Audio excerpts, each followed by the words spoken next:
비트마인은 발행 가능한 주식 한도를 기존 5억 주에서 무려 500억 주로 늘려달라고 요청했습니다.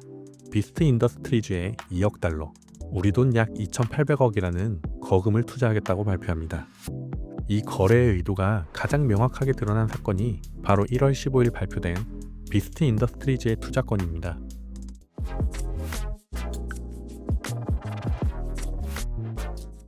안녕하세요. 오늘도 미국 주식입니다. 그동안 비트마인 영상을 기다려주신 분들이 정말 많으셨을 텐데요. 워낙 짧은 시간에 중요한 뉴스들이 쏟아지다 보니 준비하던 대본만 2번을 엎었습니다. 양해 부탁드립니다. 자, 바로 시작하겠습니다. 2026년 1월 비트마인을 지켜보던 많은 투자자분들이 정신을 못 차리셨을 겁니다. 1월 중순을 기점으로 여러 소식들이 연달아 터져 나왔죠. 첫째, 비트마인은 발행 가능한 주식 한도를 기존 5억 주에서 무려 500억 주로 늘려달라고 요청했습니다. 10배도 아니고 100배죠. 둘째, 전세계 1위 유튜버 미스터비스트의 회사 비스트 인더스트리즈에 2억 달러, 우리 돈 약 2,800억이라는 거금을 투자하겠다고 발표합니다.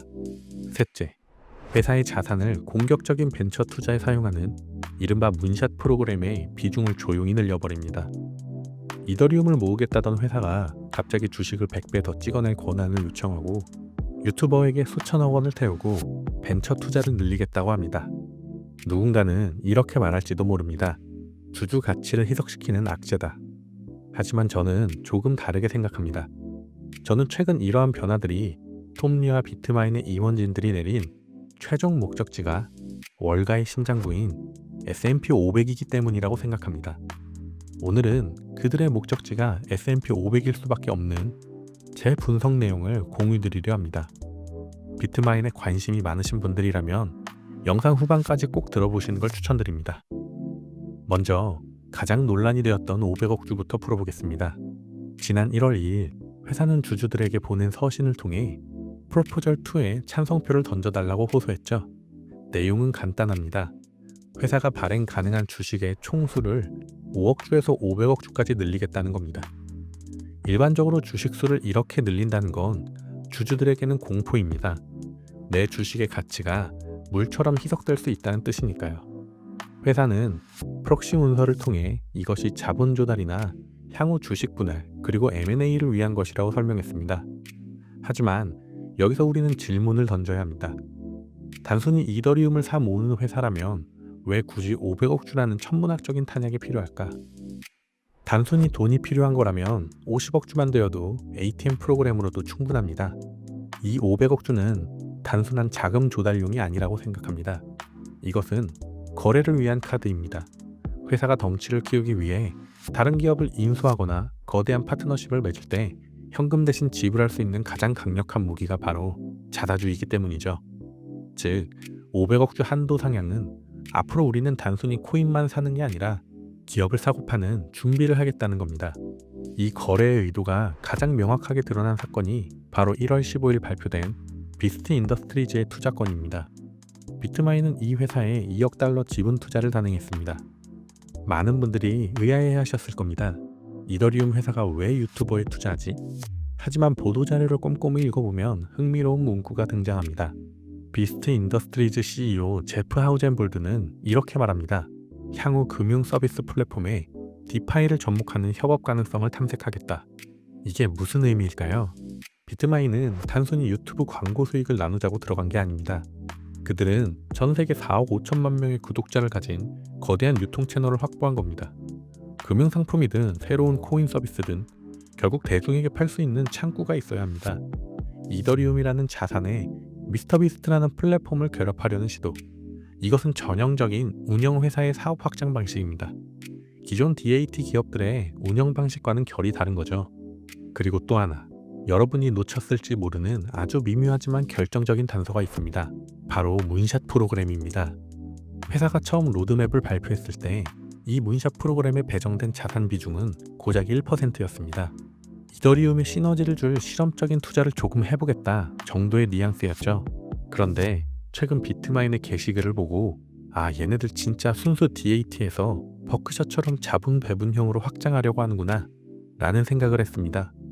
놀랍게도 슬라이드에 문구 하나가 추가되었는데요. 총 자산의 최대 5%까지. 단순히 숫자 하나가 바뀐 것 같지만 이건 무려 5배가 증가한 겁니다. 이게 무엇을 의미할까요? 이건 투자를 좀 더 하겠다는 게 아닙니다. 전체 자산의 5%를 벤처 투자나 신사업 발굴에 쓰겠다는 건 이제 회사가 수동적으로 코인을 들고만 있는 보유자가 아니라 적극적으로 유망한 곳에 자본을 배치하고 수익을 창출하는 자본 배분가로서의 정체성을 본격적으로 드러내기 시작했다는 뜻이라고 생각합니다. 마치 워렌 버핏의 버크셔 해서웨이가 보험료를 받아서 코카콜라와 애플에 투자하듯 말이죠. 자, 정리해보면 500억 주라는 탄약, 유튜버 투자라는 확장, 그리고 문샷 확대라는 체질 개선까지 이 모든 행위는 시장에게 우리는 코인 회사가 아니라 사업을 하는 금융회사다라고 증거 만들기 작업이라고 생각합니다. 그렇다면 여기서 가장 근본적인 질문이 남았습니다. 도대체 왜 지금일까요? 왜 갑자기 2026년 1월에 이런 급격한 변화를 시도해야만 했을까요? 저는 이 변화의 발단이 MSCI가 촉발한 자산의 50% 이상이 가상자산으로 구성된 기업의 지수 퇴출 이슈라고 생각합니다. MSCI나 S&P 500 같은 곳들은 전 세계 펀드 매니저들이 따라야 하는 투자 가이드라인을 만드는 일종의 심판들입니다. 그런데 최근 이 심판들이 디지털 자산 트레저리 기업들을 아주 불편하게 보기 시작했습니다. 핵심은 이겁니다. 너희가 회사냐? 아니면 그냥 코인 담아놓은 ETF 같은 껍데기냐? 이 공포를 가장 뼈저리게 느낀 곳이 바로 비트코인 트레저리의 원조 스트래티지입니다. 그 거대한 기업조차 한동안 MSCI 지수 편입 문제로 공포에 떨었죠. 하물며 이제 막 시작한 비트마인은 어떨까요? 만약 비트마인이 이더리움을 사서 쟁여두기만 한다면 지수 사업자 입장에서 이 회사는 애플이나 엔비디아 같은 기업이 아닙니다. 그냥 이더리움 가격 따라 움직이는 파생 상품일 뿐인 거죠. 그래서 비트마인 경영진은 목표를 더 높게 잡았을 겁니다. 아예 논란을 없애버릴 수 있는 가장 확실한 인증마크, 바로 S&P 500 지수 편입입니다. 여기에 들어가는 순간 전 세계 자금이 의무적으로 비트마인 주식을 사게 됩니다. 하지만 S&P 500은 시가총액만 크다고 열리는 자동문이 아니죠. 여기서 가장 치명적인 조건이 바로 운영이익의 연소극자입니다. 물론 여러분은 이렇게 반문하실 겁니다. 비트마인은 이더리움을 그냥 들고만 있는 게 아니라 스테이킹을 돌려 이자를 받는데 그게 이익 아닌가요? 맞습니다. 분명 수익은 나옵니다. 하지만 보수적인 S&P 위원회가 과연 그것을 진정한 운영이익으로 쳐주느냐가 문제죠. 그들 눈에는 스테이킹 수익조차도 그냥 자산에서 나오는 이자 소득 아니냐, 너희가 사업해서 번 돈 아니잖아 라고 판단할 가능성이 매우 높습니다. 단순히 스테이킹 수익만으로는 운영회사임을 증명하기엔 2% 부족하다는 겁니다. 이 부족한 2%를 채우지 못하면 S&P 500은 영원히 넘을 수 없는 통곡의 벽이 되는 거죠. 자, 이제야 퍼즐이 어느 정도 맞춰집니다. 왜 앞서 회사가 갑자기 유튜버와 미스터비스트의 회사에 2억 달러를 투자하고 난리를 쳤는지 말이죠. 즉, 글로벌 콘텐츠 기업과 손잡고 새로운 금융 사업을 도모하는 전략적 사업 파트너라는 포지션을 구축한 거죠. 이건 마치 워렌 버핏의 버크셔 해서웨이가 성장해온 방식과 닮아 있습니다. 중요한 건 그들이 단순한 주식쟁이가 아니라 자본을 가장 효율적인 곳에 배치하는 자본 배분가로서 인정받았다는 점입니다. 비트마인도 마찬가지인 거죠.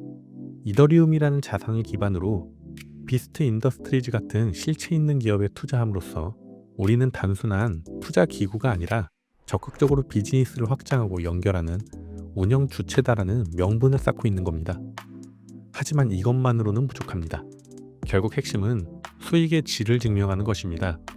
월가의 의심을 잠재울 더 강력하고 체계적인 비즈니스 모델이 필요합니다. 비트마인은 이 문제를 해결하기 위해 아주 독특한 시스템을 만들었습니다.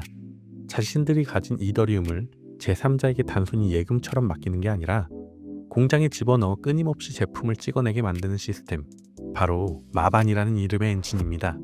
지금부터 하는 이야기를 들어보시면 마반이 얼마나 소름 돋는 무기인지 곧 깨닫게 되실 겁니다. 비트마인이 준비한 비장의 무기 마반, 이것은 이더리움이라는 원자재를 집어넣으면 매출이라는 제품이 쏟아져 나오는 거대한 공장입니다. 자, 쉬운 비유로 시작해보죠. 여러분이 최고급 AI 반도체 칩을 1만 개를 샀습니다. 이걸로 돈을 버는 방법은 두 가지입니다. 첫째, 칩을 박스채로 창고에 넣어두고 품귀 현상으로 가격이 오를 때 되파는 겁니다.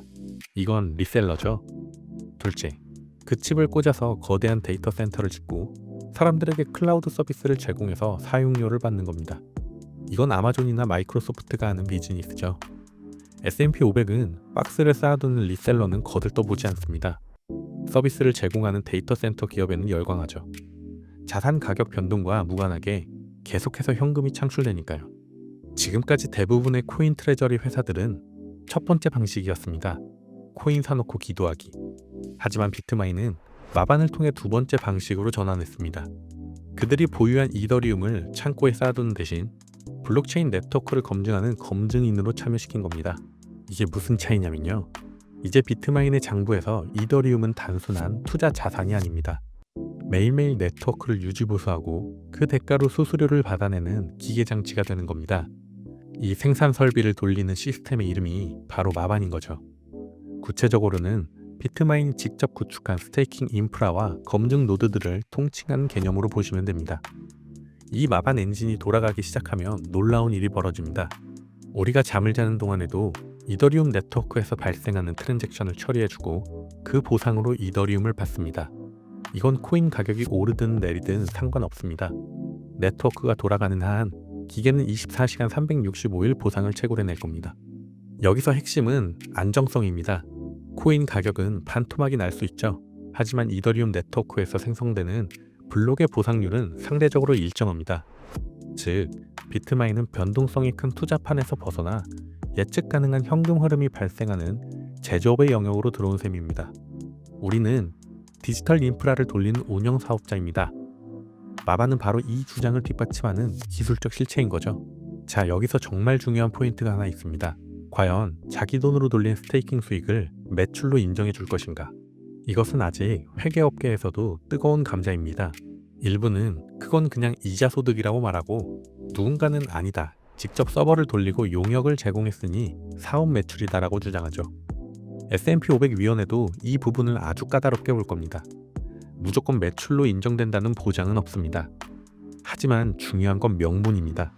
비트마인이 다른 인프라를 통해 스테이킹 수익을 얻는 게 아니라 마반이라는 자체 인프라를 구축하고 직접 운영한다는 사실이 핵심입니다. 이렇게 해야만 회사는 강력하게 주장할 수 있습니다. 야, 봐봐. 직원들이 직접 서버를 운영하고 소프트웨어를 통제하고 있지. 그리고 우리가 보유한 이더리움이라는 거대한 네트워크의 안전을 지키는 검증인 역할을 수행하고 있지. 그러면 우리가 받는 스테이킹 보상은 이자 소득이 아니라 보안 서비스를 제공하고 받는 서비스 이용료 맞지? 이건 명백한 비즈니스 모델 아니냐? 즉, 마반은 불확실한 회계적 판단을 매출 쪽으로 끌어오기 위해 만든 가장 강력한 논리적 근거인 셈인 거죠. 자, 여기서 한 단계 더 깊게 파고들어 보겠습니다. 도대체 어떤 형태의 매출이어야 S&P 500 심사위원들이 좋아할까? 그 답을 찾기 위해 우리는 월가의 거인 블랙스톤을 들여다봐야 합니다. 사모펀드의 제왕인 블랙스톤이 어떻게 변동성 높은 투자업을 하면서도 S&P 500에 자리 잡을 수 있었을까요? 투자를 잘해서? 대박을 터뜨려서? 절대 아닙니다. 핵심은 바로 그들이 만들어낸 독특한 수익 구조에 있습니다. 블랙스톤이 S&P 500에 들어갈 때 가장 강력하게 어필했던 지표는 투자 수익이 아니었습니다. 투자는 잘 될 때도 있고 안 될 때도 있죠. S&P는 그런 들쭉날쭉한 회사를 싫어합니다. 그들이 내세운 핵심은 바로 FRE, 즉 수수료 관련 이익이었습니다. 시장이 폭락하든 폭등하든 운용 자산 규모에 따라 꼬박꼬박 들어오는 고정적인 수수료 매출. 이것이 블랙스톤을 안정적인 운영 회사로 보이게 만든 핵심이었습니다. 자, 이제 비트마인 경영진의 머릿속을 들여다봅시다. 그들은 이미 알고 있습니다. 우리가 S&P 500에 들어가려면 우리도 블랙스톤처럼 비가 오나 눈이 오나 찍히는 고정 매출 구조를 만들어야 된다. 하지만 비트마인은 블랙스톤처럼 수백조 원을 굴리는 거대 운용사가 아닙니다. 그렇다면 어떻게 고정 매출을 만들 수 있을까요? 여기서 바로 마반의 진가가 다시 한번 드러납니다. 비트마인은 마반을 통해 자기들이 보유한 이더리움을 블록체인 네트워크 검증에 투입하죠.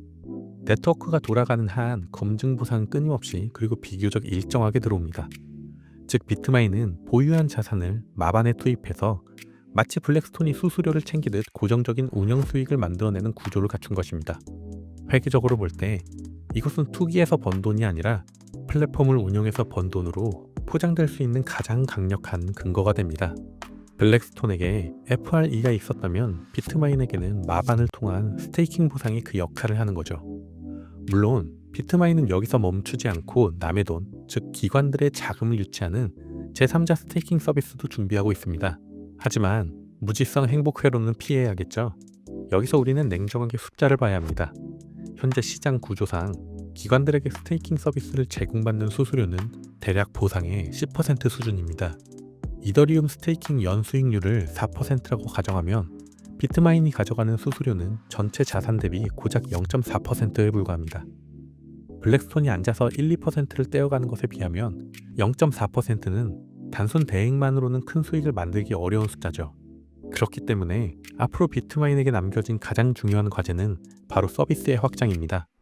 단순 대행을 넘어 리퀴드 스테이킹 같은 파생 상품이나 커스터디, 담보대출 같은 다양한 부가 서비스를 결합해야 합니다.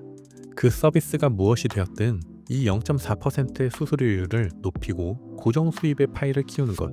이것이 비트마인이 S&P 500에 안정적으로 안착하기 위해 반드시 풀어야 할 결정적인 숙제입니다. 그리고 저는 비트마인이 이 약점을 보완하기 위해 자신들의 자본 배분 프로그램인 문샷의 규모를 늘린 것이라고 생각합니다. 재밌는 건 지금 이 문샷 프로그램 안에 전혀 다른 성격의 두 가지 무기가 들어있다는 점입니다. 하나는 오르비스처럼 폭발적인 수익을 낼 기술 투자이고, 다른 하나는 비스트 인더스트리즈처럼 전 세계 5억 명을 끌어올 확성기 투자입니다. 먼저 문샷의 첫 번째 역할, 자산 증식입니다. 이더리움이라는 안전자산을 기반으로 최근 투자한 오르비스처럼 블록체인 인프라의 핵심이 돼 초기 기술 기업에 내 돈을 심겠다는 뜻이죠. 이게 왜 중요할까요? 마반 플랫폼이 안정적인 방패라면 이런 기술 투자는 자산 가치를 10배, 100배로 튀겨줄 창이기 때문입니다. 자, 자산을 불리는 건 알겠습니다. 그럼 이 좋은 상품을 남들에게는 어떻게 팔까요? 여기서 문샷 프로그램의 두 번째, 비스트 인더스트리즈가 나옵니다. 많은 분들이 2,800억이면 너무 비싼 거 아니냐라고 생각하실 수 있습니다. 자, 다른 코인 기업들을 한번 보시죠.